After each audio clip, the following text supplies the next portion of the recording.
Good evening, everyone. Thank you for joining me. I'm Heidi Graham, and I am the president of the local League of Women Voters that covers all of the communities essentially of District 214. We are the only league that I know of in the country that has decided to use students exclusively as our moderators. And so I want to be very transparent about why we're doing that. So we have a couple of reasons.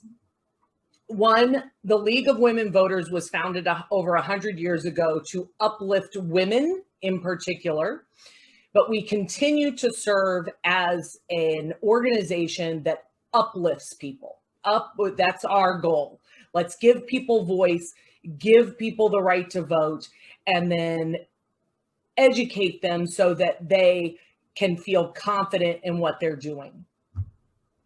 I believe that students are our future, that if we wait until someone is 18 to try to get them involved in this process that we call democracy, we've waited too long. So that's one reason. I believe that people need to be involved and have a voice. I believe in people having their voice. The last reason, and this is the big one, that we use youth as our moderators, is that the adults in the room behave. So adults can be rude, disrespectful, and they can decide not to follow rules. However, we found that when we started using youth as our moderators, almost all of our problems magically went away. So there you go. So I just want to be perfectly honest with you about why we're doing that. Okay, so we've already gotten past the first thing. We're going to do our speaker series. We're going to discuss the difference between a forum and debate. What most of you know before you've come to league, or before you come here, is a debate. And our league does not necessarily do debates. Forum versus community discussion. The D214 is a community discussion. So that's why I'm going to start with that. So I'm flipping the order that we normally do. Who's responsible for what? Like what, as a moderator, what are you responsible for? And what are the host organization? What are they responsible for? The format, the rules, a sample step grid. This is something, I'm not going to lie, until you're actually using it and doing it, it doesn't necessarily make a ton of sense. Zoom versus in person. Things go wrong, it's okay. The best thing to do when you're hosting and being moderator is to smile, right? And your job as moderator is really to make everybody feel comfortable, right? And so if you're nervous and tense and constantly saying, I'm sorry, then that makes the audience a little bit on edge. One of the things, I know some of the young women who are on this Zoom who know me know that I say 100 times, women over apologize. It is my goal to get young women to stop apologizing for every last thing that we do. I very rarely accept someone's apology, not because I'm going to stay mad and hold a grudge. It's just that I don't feel that the apology very often is necessary. And then we'll have Q&A and then some resources. I'm going to get out of this because what I want to do is I want to actually share with you the, here it is. This is what I want to show you guys. So this is the D214, what we're having, and I think most of you are signed up to be a moderator for this particular event. Now, normally I am the person who controls the Zoom. We are not controlling this Zoom. The Asian Americans for Advancing Justice will be controlling this Zoom. It is a meeting, not a webinar.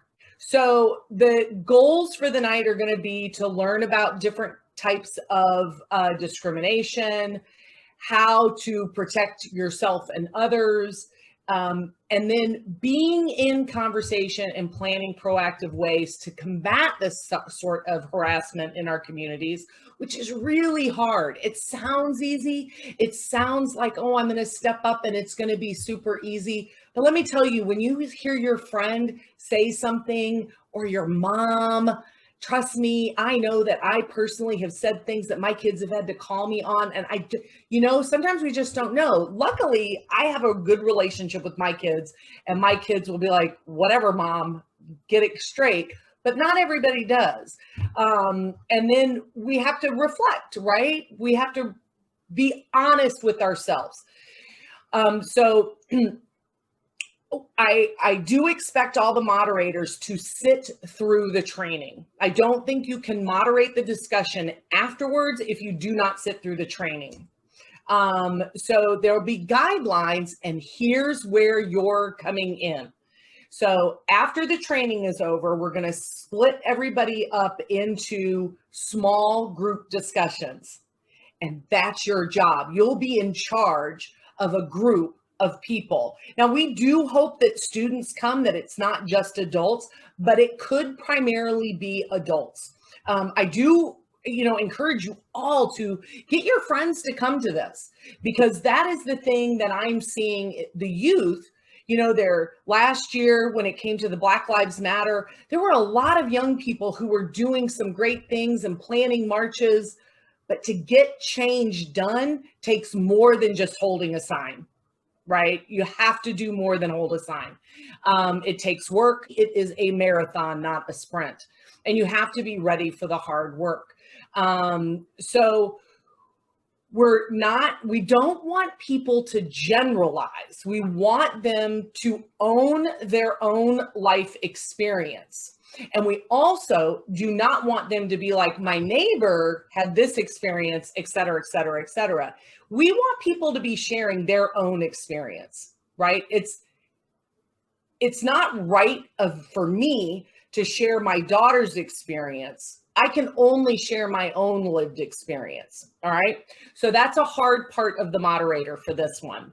Own your knowledge and perspective by using I statements. So this is where, and I know Rosemary has got lots of confidence. I have full confidence that if the adult starts, not using the I statements, that she'll be able to gently come in and say, maybe can I ask you to make that into an I statement instead? And then if you don't understand, ask questions. The other thing that you'll find is that us middle-aged white people love to talk. We love to talk. So the goal of the moderator too is going to be, is there anybody else maybe who hasn't had a chance to speak that would like to speak? And to allow for some silence, right? Sometimes for people to feel comfortable to interject, they need some silence. Impact versus intent. So impact matters. So I may not intend to, my mom, certainly, and I will use my mom as an example, because she's an awesome woman and she has given me permission to do so. So my mom loves to tell a good joke. And she was telling a joke that was racist in intent. But my mom didn't intend it racist. She didn't understand it as racist. It was a joke about names. Luckily, she was telling this in a group of very kind and loving Black individuals, and they called her on it. And so she apologized. She didn't intend, but there was still an impact. And we have to acknowledge our impact. We also, when someone doesn't intend to hurt us, but they do, we need to practice forgiveness. And these are all things that we have to practice. We want to center the voices that are needed, right? So oftentimes in these events, like we're going to have next Thursday, the voices that need to be heard get silenced, because those of us with privilege feel very comfortable going ahead and speaking out. Okay. And then respecting people's lived experience. I expect that we may see it, that someone says, well, I experienced, whatever they experienced. And someone says, oh, I just can't believe that happened in Arlington Heights, or that happened in Buffalo Grove. Well, yeah, that's their lived experience. And then what happens here stays here. And so that's something that I will ask you, moderators, to remind everybody at the top of your session. These are the kinds of things, and we'll have these. I'll send these to you guys in advance. And then at the end, what you're going to do is not share other people's stories, but absolutely share your takeaways. And then we cannot promise an absolute safe space. You're not going to do this kind of work and have it be completely safe. So we're promising it to be as safe as we can make it, or safer space. But people need to take care of themselves, if they need to remove themselves, if they need to take a break, and have boundaries.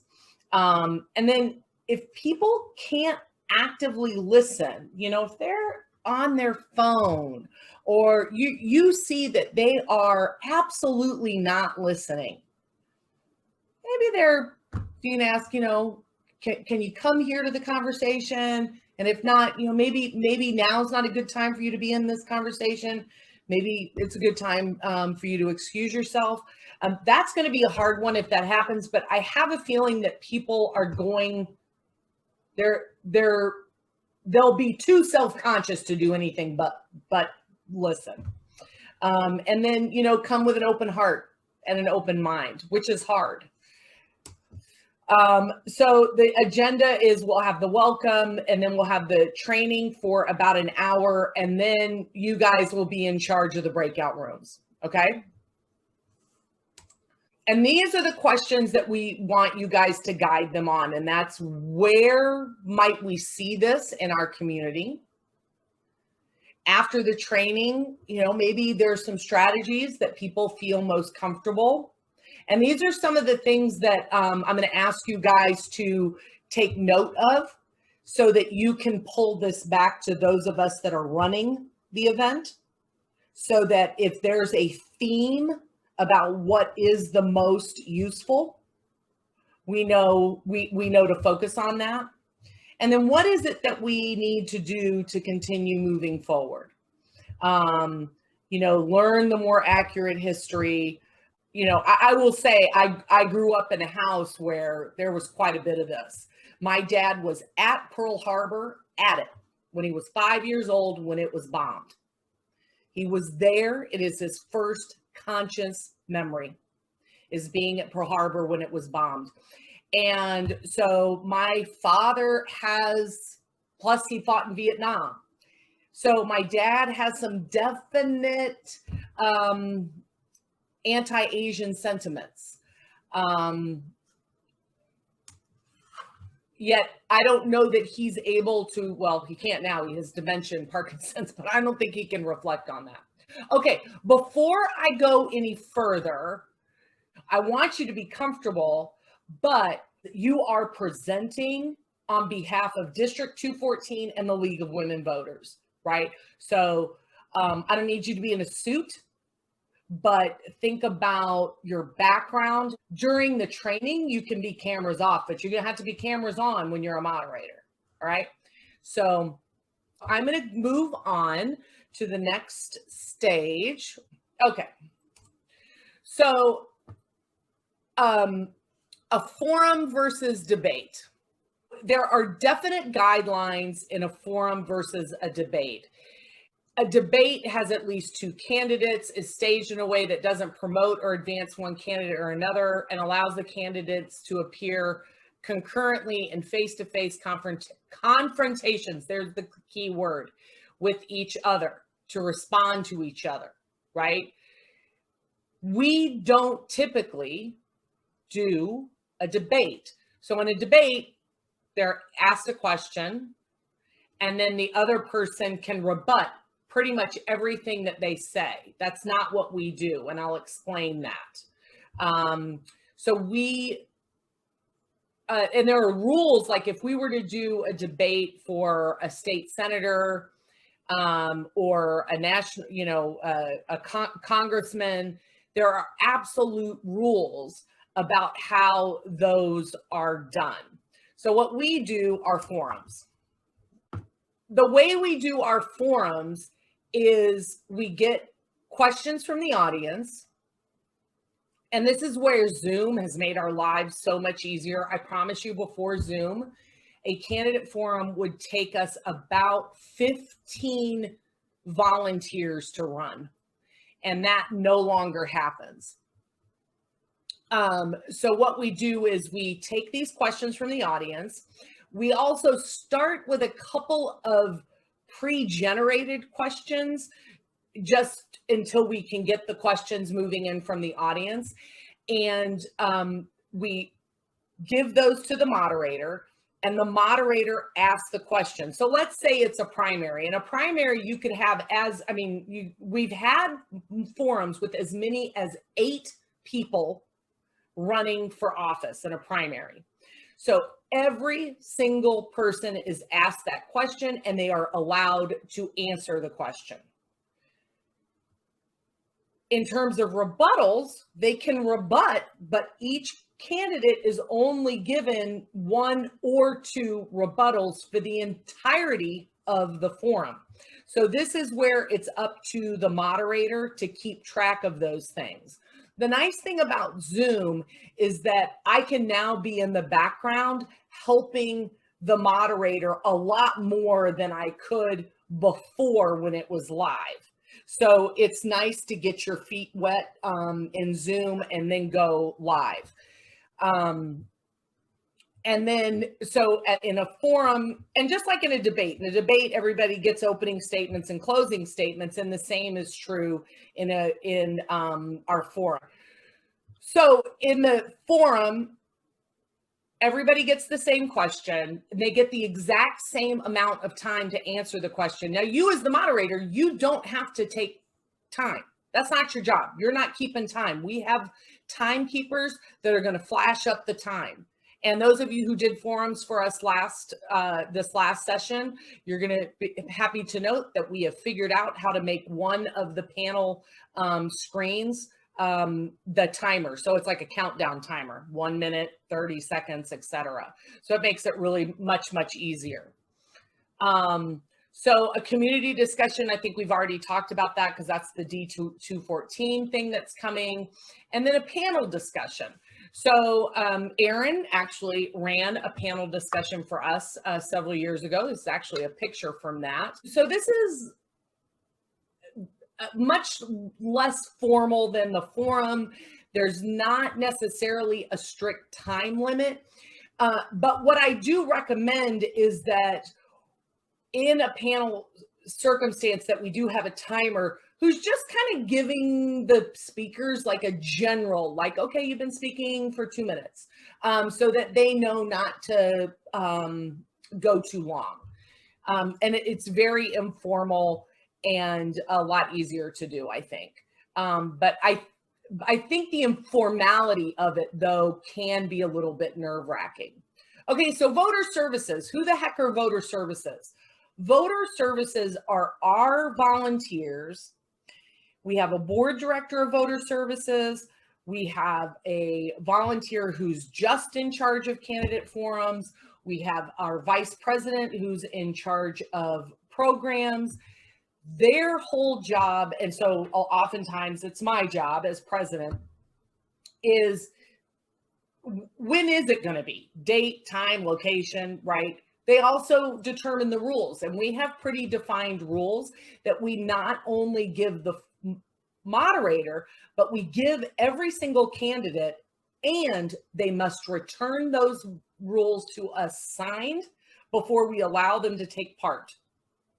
And I think a couple of you were in a forum this year where the candidate never returned the signed rules, but then showed up. Like, we had no idea. We didn't know if they were coming or not, but then they showed up.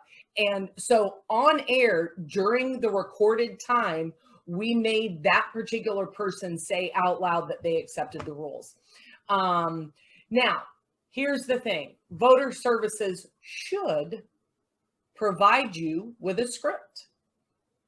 And our voter services people are incredible about providing a script. That said, I have been called to do forums for other leagues where I wasn't given a script. So if, make sure you ask for that in advance. And if in 24 hours you don't have it, then just pull up something. So save something is what I'm saying. When you're given a script, save it in your Google Drive or whatever, so that you always have something that you can use. So the voter services also provides the volunteers to act as timers. You don't have to worry about timing. They provide people to act as question sorters. And what does that mean, question sorter? So like I said, we get those questions from the audience, but oftentimes we get things that aren't actually a question, they're a statement. And so we have to turn it into a question. Or we get a whole bunch of similar questions. We're not going to ask about affordable housing 5 different ways that are almost the exact same question. So what our sorters do is they take those questions and they'll form them into one and then hand that to you. Again, that said, our voter services people and our question sorters are amazing, but I have worked a forum where they're just handing me every single question unedited, and so I'm having to think about it on the spot. And that's okay. Y'all are smart. You can do it. And then the last thing is you should always make sure that you get an emergency contact name and number. Things happen. People get sick. Things come up.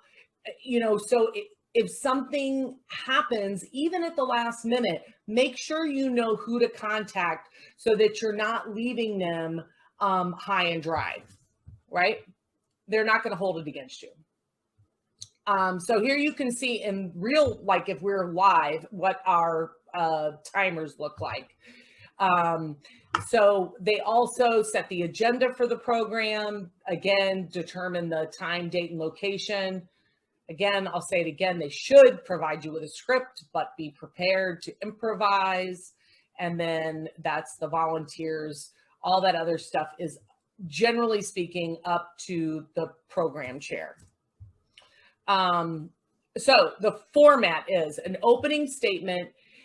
So depending on how many candidates there are. So if you've got 8 candidates, we still try not, I don't think we've ever done a forum that was longer than an hour and a half. People don't have that much attention span. The voter services will do that math for you, right? Okay, I've got 8 people, so they can only have a 1-minute opening statement. They can only have a minute to answer the question. And then they can only have a minute for their closing. But if there are only 2 candidates, and many of the forums, because if it's, especially, when it's past the primary, it should only be 2 candidates. Unless you're doing, well, that's not true, because if it's library board or village board, there are many candidates. But that's all a math thing. But again, the voter services people will figure that out. So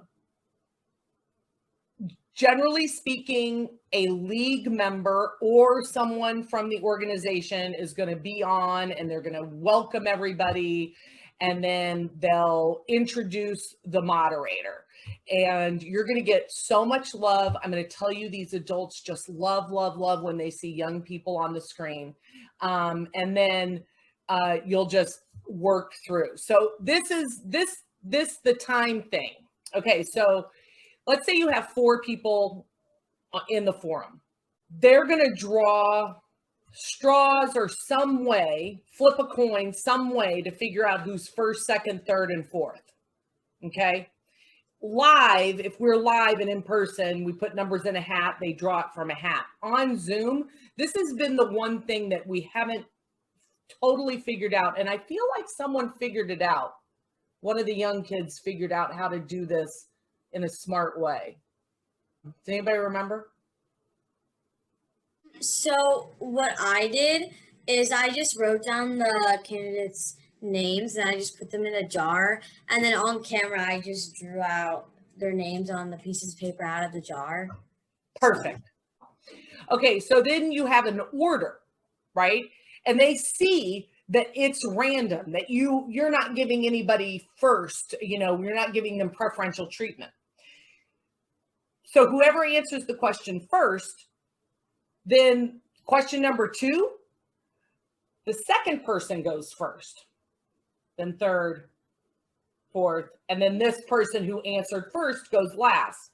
And that keeps happening until you just keep working through everybody.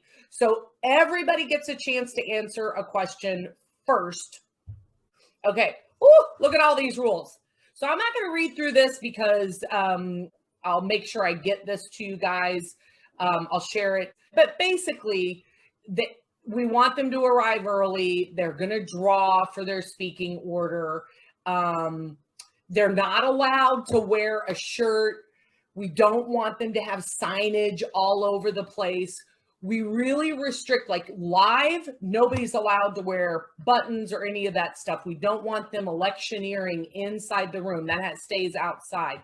On Zoom, the great thing is we don't have to worry about it. We tell them that we'll provide the timers, the moderators, that depending, number 8 is a depending, right? If a candidate cannot attend, the candidate's representative may give 2-minute statement on his or her behalf. But it really depends on the forum if we allow that.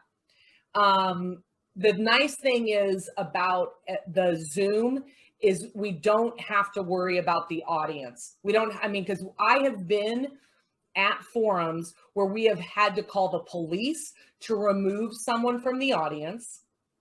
I have been at forums where people were heckling. They were, absolutely acting. And I'm not going to say they were acting like children because children act better. And then we publicize it. We record it, but they cannot edit it. We do not allow them to edit our forum. Now, can I enforce that? Not really, but we do make them sign it because I don't want them to take the video that we create and then edit out what people speak, so that it's no longer in context. That's not what we want. We don't want our forum to be used in a partisan way. We hold our nonpartisan status pretty clearly. So who can be a moderator? As long as you are not able to vote in the race that you are moderating, you can be a moderator. And typically y'all are not even old enough to vote. So you have no restrictions. So we want you to dress the part. In person, you would be standing the entire time. The nice thing about Zoom is you don't have to worry. I'm telling you, some days I remember moderating and we'd have 3 candidate forums in a row and I'd be in my cute little high heels and then regret it by the end of the day. Pay attention to your background. And then you are in charge. These candidates have more to lose than you do. Don't be intimidated. I will say Rosemary is like my hero. When people kept speaking too long, she reminded them that they were speaking too long. It was awesome in a very nice way, but it was matter of fact. And this is what you did. And I'm going to ask you not to do that again. So you're going to state the rules for the audience, and usually those rules for the audience about applause and electioneering. And then we ask you to define what a question is. And I know you're thinking to yourself, really, I have to define what a question is? Yes, you have to define what a question is. And then what you can do is go on to our website and look, or our YouTube, which is available through our website at LWV-AH.org. and look at some of our past programs to kind of get a key. Or you could, be a timer at at one of our programs. Usually what we've been doing at our forums is we've had 2 youths. One acts as the MC and the other acts as the moderator, so that you have an opportunity to have a safer way to observe before you actually moderate, but it's a great way to learn by watching someone else. And then make sure before the forum starts that you know how to pronounce their names. There are some hard names to pronounce. Maybe Google the participants and smile and breathe. A smile goes a long way. And, being self-deprecating goes a long way. I will, when I moderate, I tend to, I'll crack at least one joke, if not more. This is what I was talking about the step grid. So everybody does this differently. Like, I had one young person who would put on note cards each candidate's names, and then she would just shuffle that note card stack so she would know who went first, right? And if you make a mistake and you get the wrong person to go first, usually the candidates will say, no, it's my turn to go first. And you say, oh, my mistake. Yes, of course. And then just keep going, right? Because we are all humans. We all make mistakes, and it's okay. But some people find this useful. I do use these when I moderate. I will tell you I'm talking about the league that I'm part of, because there are 40 different leagues in Illinois, right? But our league is one of the largest. But our league has pretty much determined that we will not do in-person forums again. Being on Zoom makes it so much easier and more accessible. We have them ASL interpreted. It's easy to record them, put them on YouTube. I mean, it saves us so much, I can't even tell you. However, it's technology. So what happens, and we've had it happen, where, their internet goes out. So we don't have a moderator. But generally speaking, there's almost always somebody in the room that we can call on to be a moderator. We have just less control over all the external factors. And I do believe that we will start going in person for our our speaker series with District 214. That is supposed to be every single month for the next year. We're supposed to have a speaker series on diversity, equity, inclusion of some kind or another. And those should be in person. And the reason for that is that people really want to see each other and have that connection. So what do you do if it goes wrong? Because it's going to go wrong. If they go over time, if they are obstreperous, isn't that a great word? Obstreperous. Luckily, we don't have disruptors or hecklers on Zoom or unruly audiences. We don't necessarily have to worry about anybody trying to argue.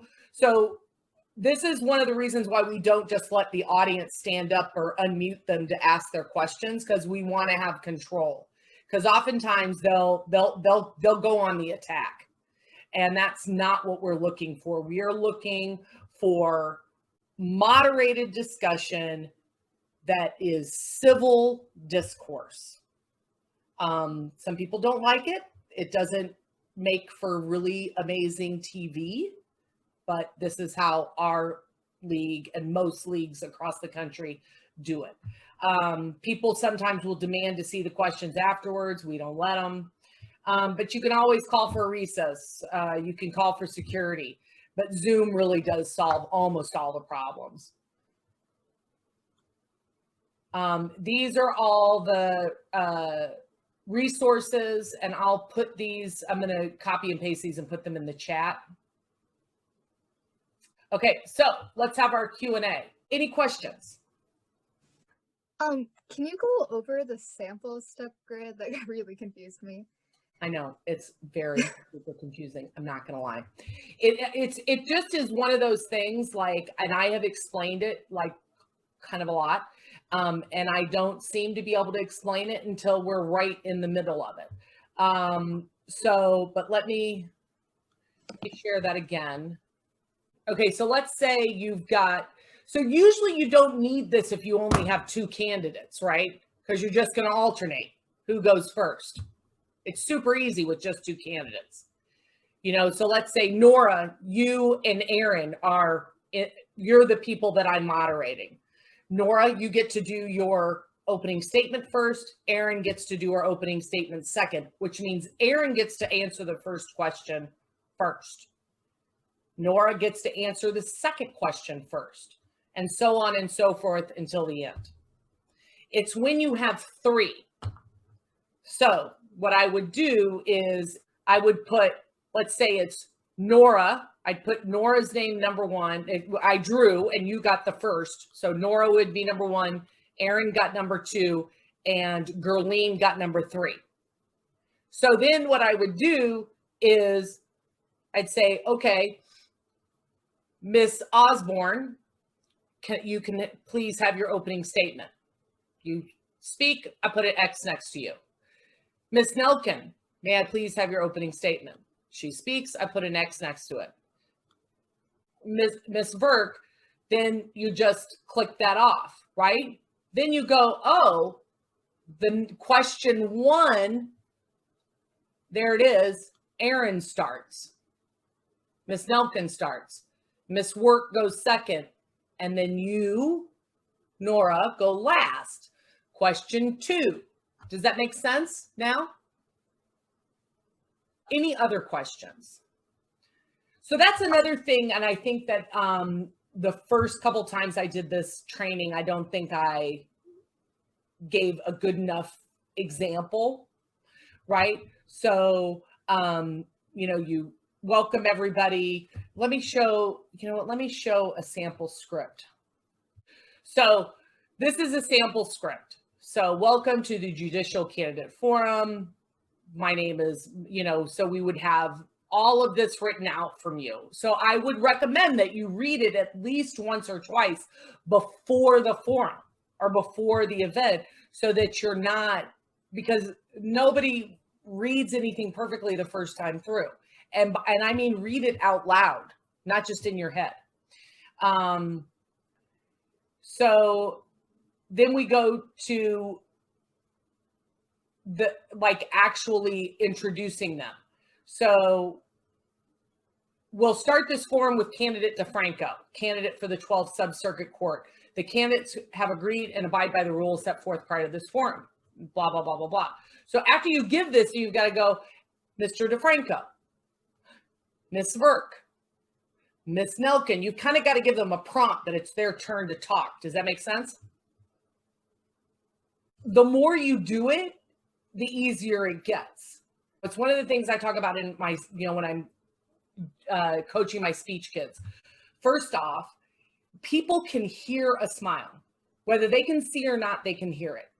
The minute you smile, it actually changes the sound of your voice. So when people say they can hear a smile in your voice, that is a true statement. They're not making it up. The other thing is that many of us, when we're nervous, we tend to get really tense in our neck. And then that kind of strangles our voice a little bit. So you want to just relax, and practice that breathing. For me, I truly believe that breathing is the key. It also, it's proven, it slows your heart rate down. And when you can slow your heart rate down and lower your blood pressure, even if you're nervous, it will calm everything down. But a lot of it is just practice. And that's one of the reasons we like to give you guys this opportunity. I will say a couple things. One, the League of Women Voters, we are a nationally recognized organization. We may be a local organization, but when you put this on a college app, a job app, just put the League of Women Voters. You don't need to put Arlington Heights, Mount Prospect, Buffalo Grove, right? And 2, I write a really, really good letter of recommendation. And there are a lot of contacts that can be made through League. I've gotten a lot. I work really hard to try to get people jobs and internships and connections because I wish somebody had done more of that for me. You know, we need more women in positions of power. And the only way we're going to get there is if we're willing to hold and push each other up. So that's one of the things that our league really tries to do. And so we invest a lot of time and energy into what we call our emerging leaders, which are anybody under the age of 26. So let me real quick, we'll see if there's any last questions, but I'm just going to put all of these resources in the chat for you guys. I promise you, we have so many amazing, amazing volunteers. District 214, there's going to be lots of adults cheering you guys on and wanting to see you guys succeed. That's the thing. Everybody wants to see a young person succeed. So, you know, I was really proud. We actually had a 10-year-old moderate our one of our school district races. And you could tell she was nervous and it wasn't perfect. But, you know, how else are you going to get any better if nobody ever gives you a chance, right? So that's what we're trying to do. And this is hard. What we're asking people to do is not easy. But we will definitely give you the guidelines for the 3 things we want to guide people in their discussion. I'm excited about this series of programs that we're doing with District 214. Honestly, this is sort of a big deal. I think it's a really big deal, and I think it's really important that we're bringing this to our community. All right. Anything else? All right.